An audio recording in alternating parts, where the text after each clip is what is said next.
আসসালামু আলাইকুম ওয়া রাহমাতুল্লাহি ওয়া বারাকাতুহু।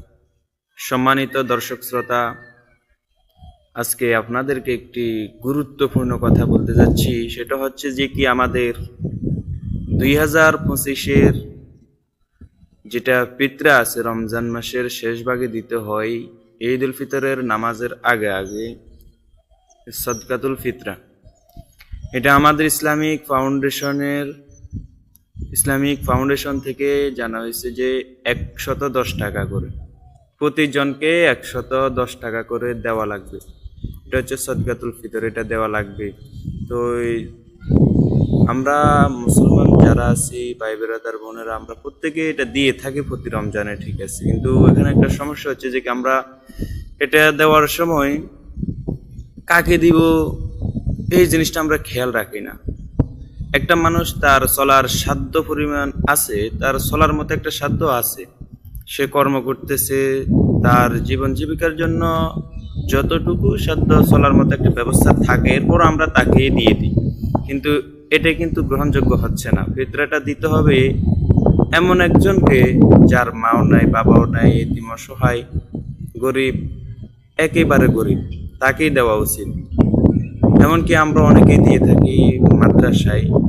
তো মাদ্রাসাতে দেখা যাচ্ছে যে কি, বিশেষ করে মূল কথার টপিক যেটা আমরা জানাতে চাচ্ছি সেটা হচ্ছে মাদ্রাসায় যে ফিতরার টাকা দিচ্ছি আমরা, ওই ফিতরার টাকা মাদ্রাসায় দেওয়ার আগে একটু ভালো করে খোঁজ খবর নেয়া।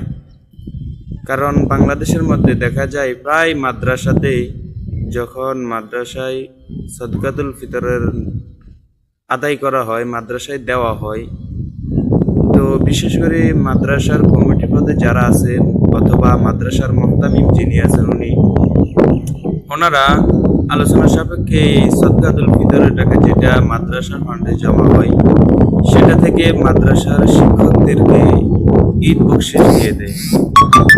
আবার অনেকে আছে এটা থেকে আবার শিক্ষকদের বকেয়া বেতনগুলো দেয়।